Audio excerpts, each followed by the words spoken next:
I'm Josh. I'm Josh. And I'm not Josh, but together we are Joshing around in Aya. Hello, gentlemen. Hello, listeners. Good to be back. Yeah, always good to be here. We're going to start off with another listener question because we love them. Our emails are getting flooded with questions from ChatGTP, and one day we will get some real ones. Okay, so this one is from your secret admirer. I don't know if that's like a collective secret admirer of all three of us, or if there is an individual.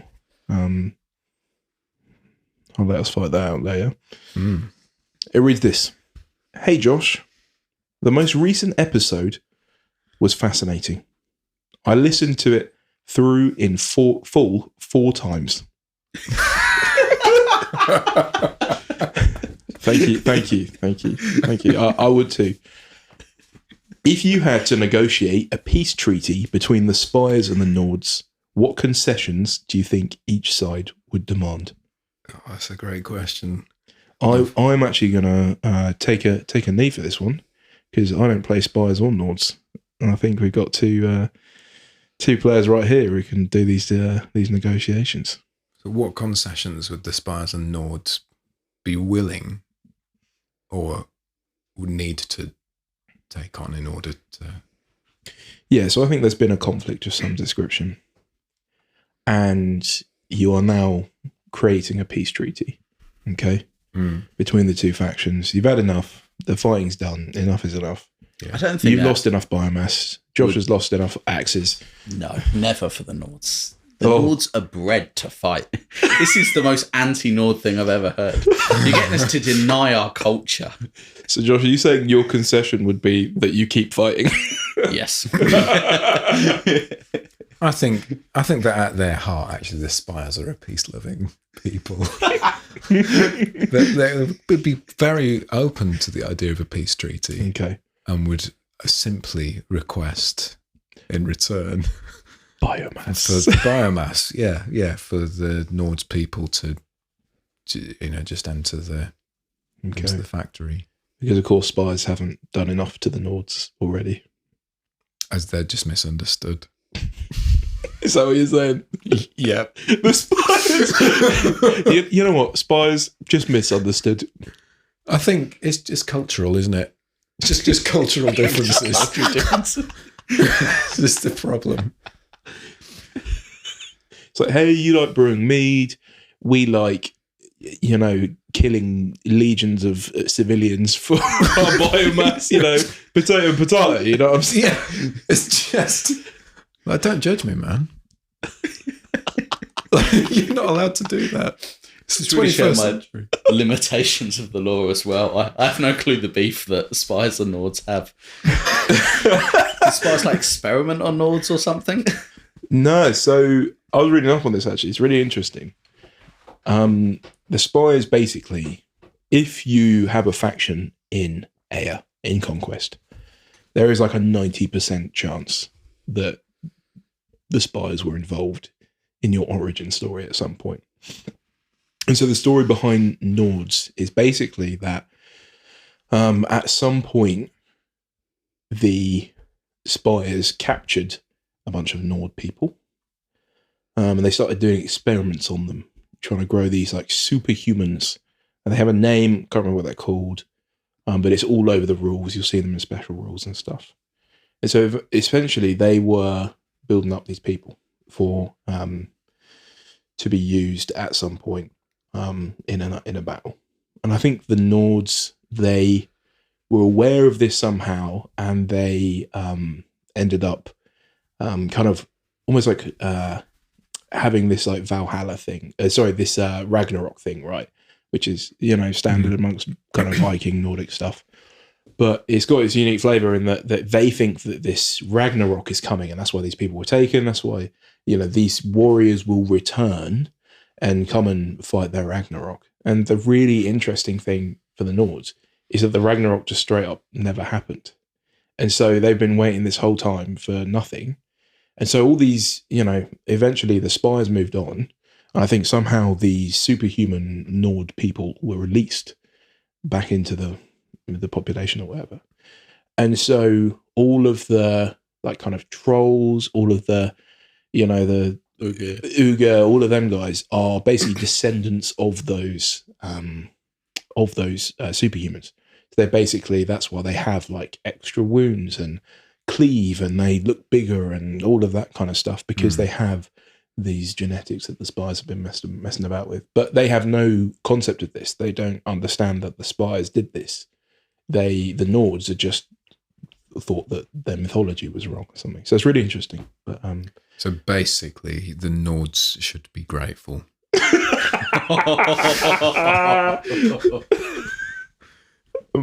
what I'm hearing. Do you think the Nords feel grateful, Josh? I don't think they feel grateful. I think that they should be. Oh, yeah. My bad. Say thank you. I don't think the Nords feel much. Yeah, they just feel a thirst for blood. Cold. Yeah, that's what they feel. Right, yeah. Cold. They're hungry to fight, and with their stat line, eager to die. What do you mean, Josh? You have really high defense.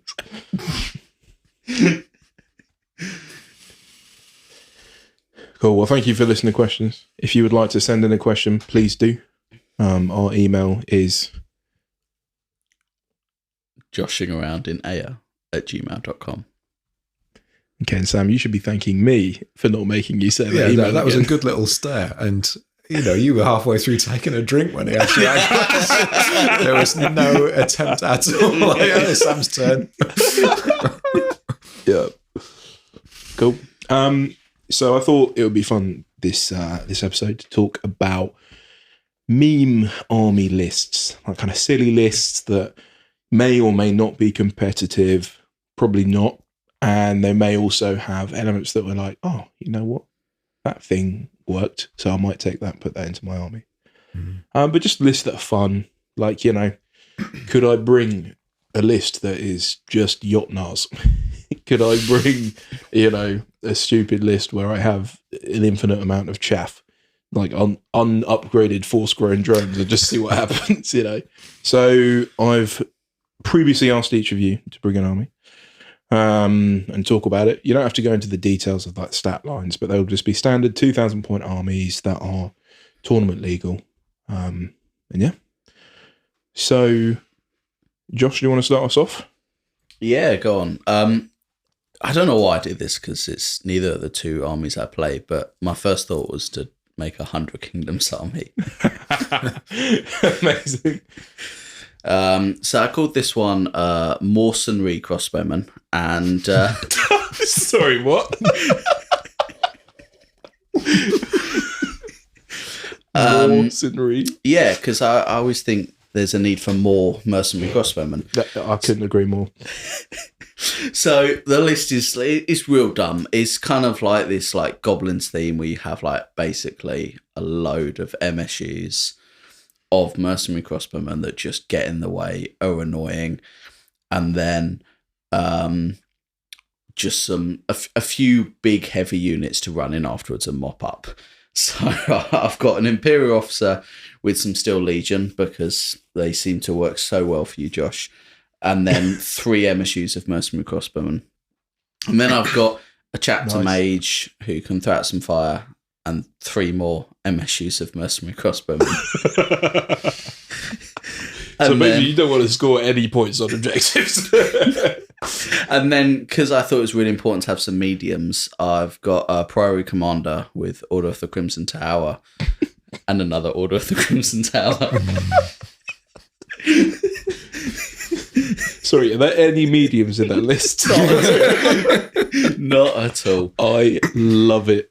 So yeah, I just thought it'd be really funny. You're going to have like, I don't know, it depends how well you roll on turn 1 with your reinforcement rolls, but you could have like 4 or 5 units of mercenary crossbowmen like vanguarding up the board. Oh, turn 2, just all taking shots everywhere. I mean, and then, once you've got, all congested up trying to kill these little MSUs off, you've got these big heavy boys that are going to like walk up behind they're going to get guaranteed their charges because you've got all these like, little road bumps in the way.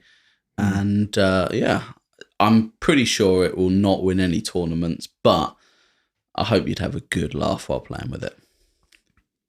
I think that would outperform expectations because those mercenary crossbowmen, armor-piercing one, and especially so many of them, there's nowhere to hide. Just the weight of dice, you're going to get enough ones and twos. Armor-piercing that's one of the most important rules in the game because ranged attacks are just so difficult to deal with. There's a lot of ways to cope with hand-to-hand combat.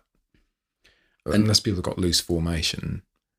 Oh, I hate loose formation.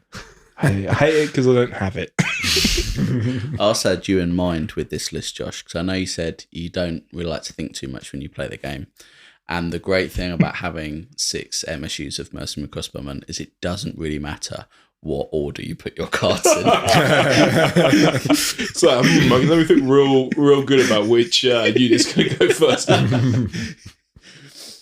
That's amazing, Josh. But have you basically just turned Conquest into like a Napoleonic historical gun line sort of meta?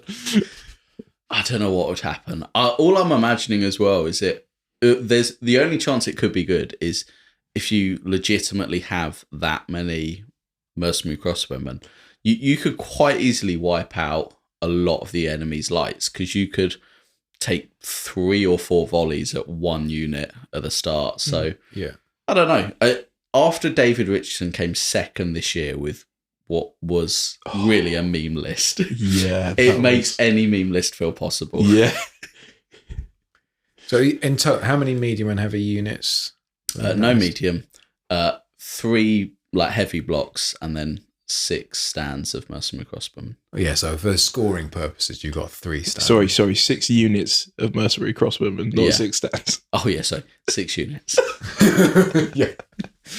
So you got 3 abilities to score points, basically. So yeah, with big, expensive, heavy blocks that I don't want to just sit on objectives. Oh man, that would be the undoing of it.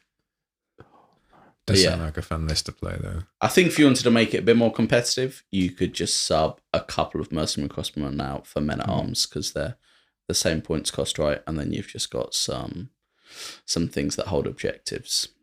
But I think if I'm going for the pure memes, it's got to be as many mercenary crossbowmen as I can get. And you know what the issue would be for me in terms of having the models to run for that list? As any 100 Kingdoms player will appreciate, having 6 MSUs of, mercenary crossbowmen, it's actually quite achievable with the amount of starter boxes going around. The problem would be the fact that you've got 2 blocks of Crimson Tower and I've only got 1 box of them. They're not even MSUs either. I think I'm running about 9 stands. Oh my goodness, man. Josh, that's a fantastic list. Yep. Sam, what about yourself? What have you brought to the table? Okay. I don't have quite as creative a name for my list as you do, but mine is just called Pigeons and Spiders because I figured that the thing that is most fun about Spires is being able to move fast. So I thought, how heavy could I fill a list of just Strix and Abominations?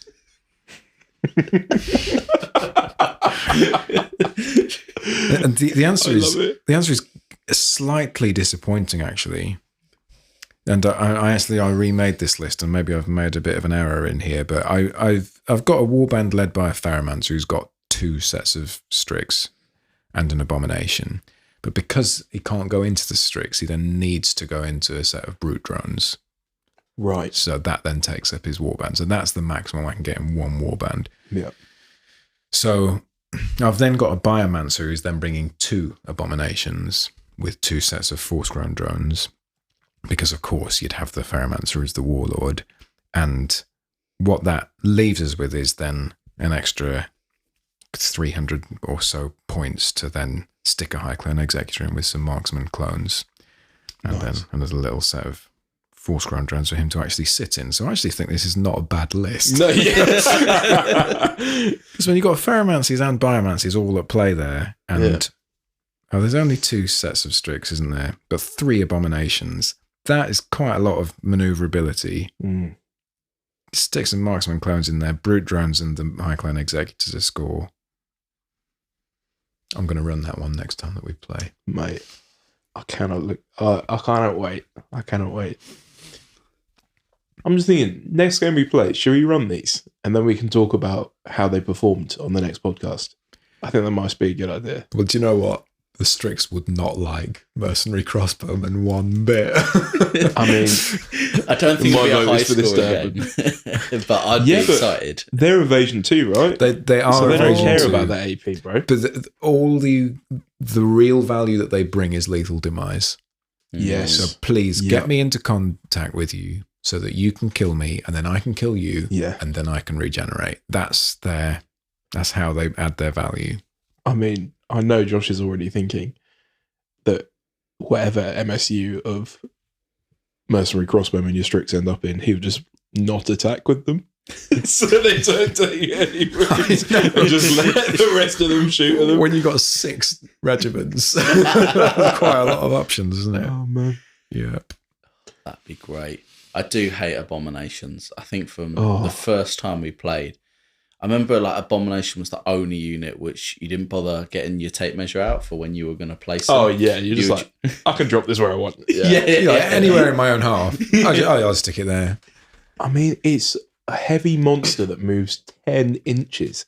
That's not 2 marches. That's 10 inches per march. The best thing crazy. to do with it, and it is so satisfying, is that when there is a 9-inch objective zone in the middle of the table, that's just big enough for the Abomination to make it half an inch inside. And so when you're sitting across the table from somebody who's lined everything up and it's coming to the end of a turn and they're sitting on the objective and are thinking, right, at the end of this turn, I'm going to be scoring 2 points, you're going to be scoring 3, doing all this maths. Then the Abomination comes on and just sits on it. Think, sorry, you're not scoring those points. Neither am I, but I'm going to take them away from you. Yes, yes. That is the gift the Abomination brings. Mate, we love the Abomination. I hear they're getting a new model.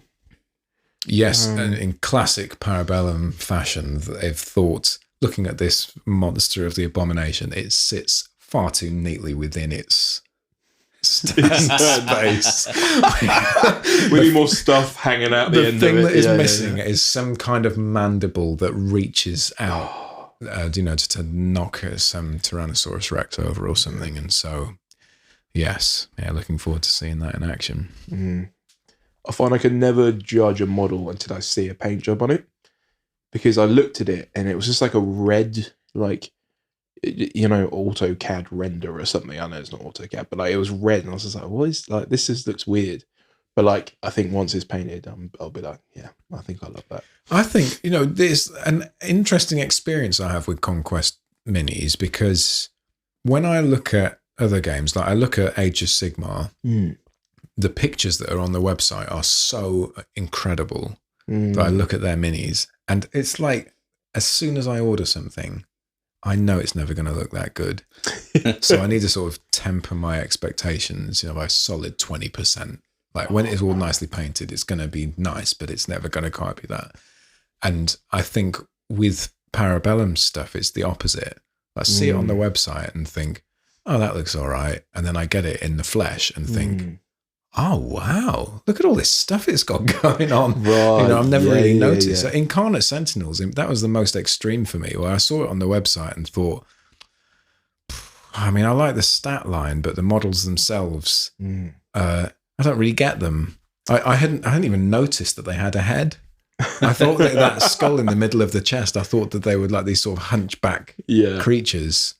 I thought, oh, doesn't quite fit in with the way that I imagine the army looking. And then when I got them, I thought, oh, look at all this stuff. Yes. It's got these little bones poking out from the corners and you can see what it's got, going on inside it. Yeah, it looks great. And I've seen that with a couple of models as well. So yeah, I can't wait to see the Abomination in flesh. Must be incredible. See, when I saw my Ashen Dawn for the first time, all I felt was dread at the amount of flipping trinkets and fabrics, things that I would have to paint and inevitably highlight, and also think about how to put a new color into my paint scheme. And I'm just like, I can't enjoy this, but I'm glad that you can. That's good. That's good. Oh man. Go on then, and I'll share my list. My list is, I was going to go and show another one, but I think actually I quite like this one. It's called Hedgehogs. And that's because, as you can probably tell, there's a lot of spearmen.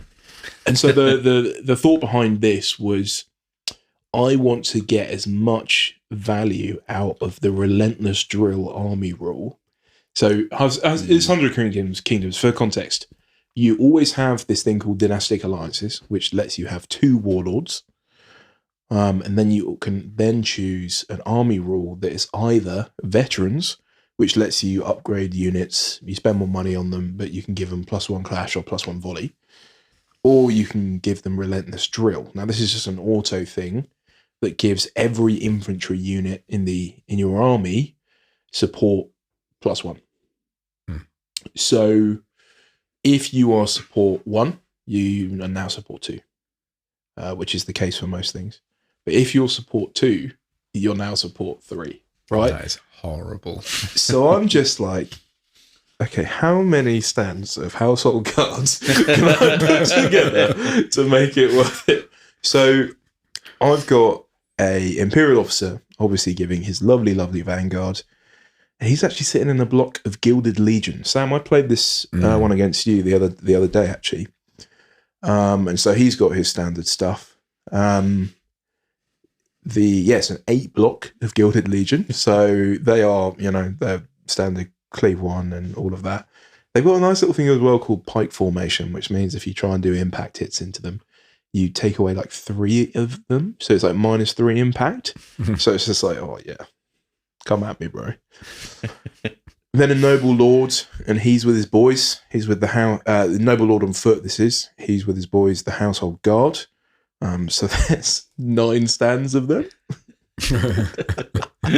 So I think, I mean, I'm not going to do the maths now, but because my mental math is not great. But I remember being like, I don't know if I have enough dice to roll for this attack. It was great. And then an MSU of Men at Arms. I think the scoring MSU of Men at Arms for 105 points is basically the only tactical decision I ever make in my games. So it's like, right, these guys are literally here to sit on an objective. I don't care if they die. I don't care if they get into combat. As long as they sit and score a few points on the objective, that's fine by me.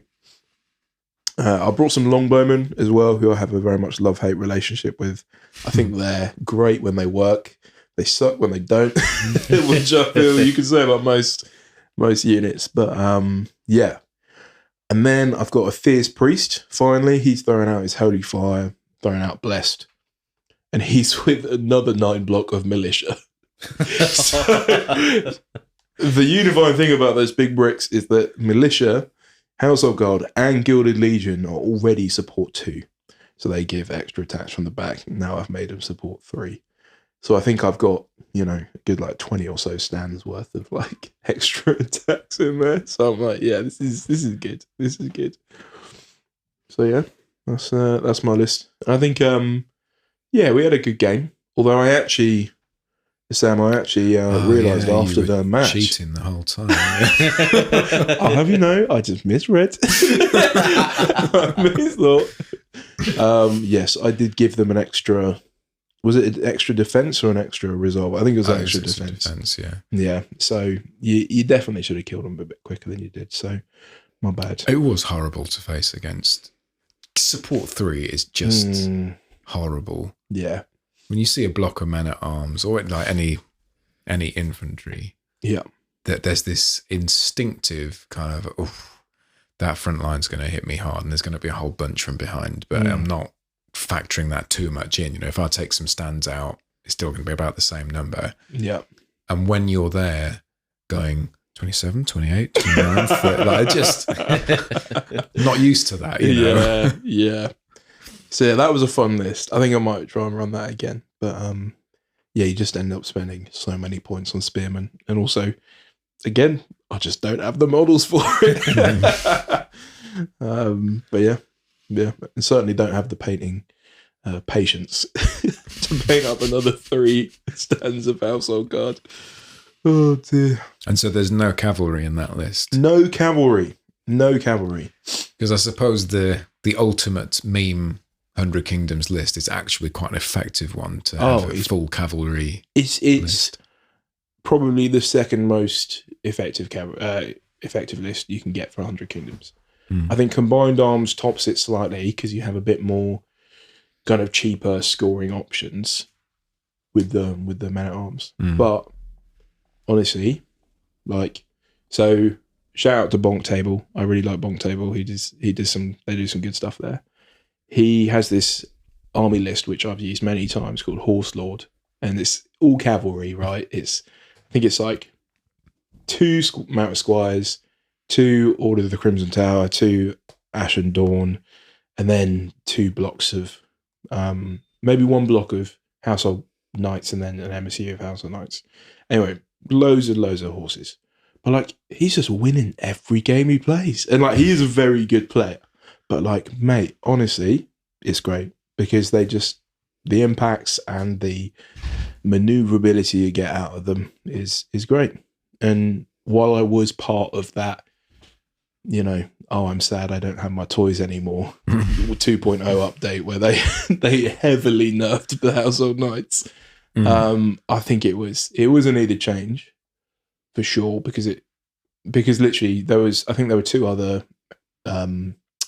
100 Kingdoms players at the first LGT we went to 2 years ago, and we all were bringing blocks of Household Knights.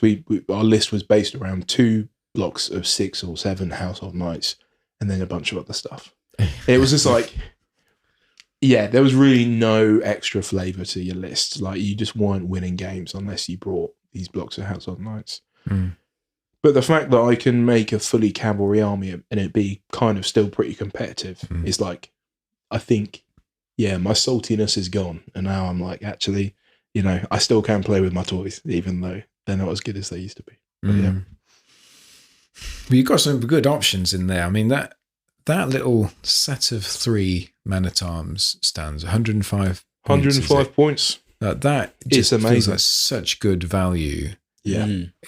If you're really able to protect them and all they can just do is go and sit on an objective zone somewhere, that's a very frustrating thing to play against, is just to see this worthless thing that is changing the game. Dirt cheap, yeah. And they, for 105 points, they are annoyingly hard to kill with anything that's not got a good amount of cleave. Because their defense 2 with a shield, so they're saving half their defense rolls. Yeah. And they are the same cost as chaff units in other armies that have, defense 2, evasion 1 or something like that, right? And it's just actually, if we're talking bang for buck, I feel like they are a great deal. And that's why I love the mercenary crossbowmen as well. Yeah. Because they're, again, 105 points, armor piercing 1, volley 2, and ever since 2.0, they became even more almost you never take an army without them. Yeah. Because that upgrade to barrage, going from barrage 2 all the time to barrage 3 all the time was a big buff for these guys. Now I'm actually kind of relying on these guys to do some decent blink damage, and they pretty much always deliver, which is great. And last game we played, I remember your mercenary crossman stayed around till, I don't think I killed him till turn 9 or something, because it was I think the last game we played, they were the only ones left on the table. Oh, maybe that was it. It was them versus the Fallen Divinity. Yeah, they were just taking pop shots at your Fallen Divinity as you were running it onto an objective.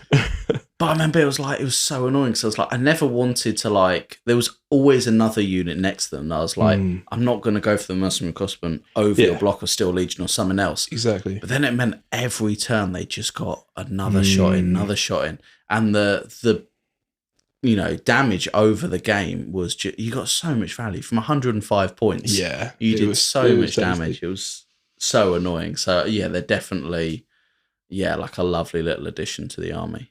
100%. You only want to take care of them. Nice block of streaks. Oh dear. I think we're about ready to wrap up. The only thing I wanted to talk about just before we go, Sam, I love your force-grown drone grenades. Can you talk about them for 5 minutes, please? Yeah, that was my alternative silly list, is that it's quite fun to just have a little MSU of force-grown drones with a catabolic node in there, because they're really cheap. I think it's 20 points for a catabolic node and then 90 points for the MSU. Yeah. So that's 110 points. So you can get 3-4 regiments that's just that. And that's just how you start the game. Just start a whole bunch of force-grown drones just wandering mindlessly forwards exactly as they ought to. And probably one of those is going to get picked off by some mercenary crossbowmen and die. That's a shame. And then the other 3 are going to clash into some stuff. Yep. AKA my Steel Legion. Right. And when they clash, they're going to kill themselves. You're going to lose a stand, almost guaranteed. Yep. And also, they're going to do a whole bunch of hits in the side of whatever it's they in the side as clash well. again. Yeah. Which is no use against your old Dominions. So, you can go where it don't work so well. They've got shield though. So you miss out on that. You do more damage there. Yeah, yeah. So if you can do that, it does cut through. So, yeah, they are... The catabolic node itself is a little bit of a points drain at times, because every time that I roll 2 dice with them, I roll a 1 and a 6. Yeah, sure. And, do myself 6 points of damage and the other person 7, and the other person is guaranteed to have a better defense than I am because it's force-grown drones. So, yeah, if you roll super well with that, then it can be so satisfying to spend 110 points on a unit that then does more damage than anything else that you've got in the unit, in the army list. But yeah, they're a lot of fun to play with. So I recommend experimenting with that if you're a Spires player. It's when you roll those double 6s, I'm just like, 12 hits to my side. Yeah, it's awful. And you're like, I'll take 6 hits. I don't care. It's part of the fun. I don't care. You've got to, if you're going to play force-grown drones, you've got to treat them. And this is, I was saying before, you've got to step into the heart of the army general who looks at the force-grown drones. They are not people. They're not even things. They're only there. It's just mass. It's no different from a rock. They are here to die. But this one, I can chuck some pheromones out and they happen to move. That's the only difference between it and the scenery around. Yeah. And this one, so to destroy it is actually to get it out of the way, because I've got some bigger stuff coming in behind. Yes. But to do a whole bunch of damage in your side, and if I can get double 6 on that roll, or a nice 5 and a 6, there's not much that's better about being a Spires player. I feel like those force-grown drones could do with a bit of positive affirmation, So I feel like all of this, you're here to die, worthless minions, and here they are blowing up your units, blowing up my Steel Legion, and they're getting the job done, Yeah, I feel like they get far too much love, actually. What they need is just taking down a peg or 2. Yes, because we all think so highly of force-grown drones already. Yeah, when the marksman clones come on, I make a point of stopping and applauding the actual clones rather than this mindless flesh that I've just got wandering up the field before me. Oh, man. Yeah, they're great. Brilliant. Well, I think we'll stop it there. But gentlemen, thank you very much. And thank you for listening. This has been Joshing Around in Air. We have an email address. Who would like to read out this stuff? I'm going to read it out. All right. By read it out, I mean recall it from memory, which is joshingaroundinair@gmail.com. So please send in your questions. We love to hear them. They can be about Conquest.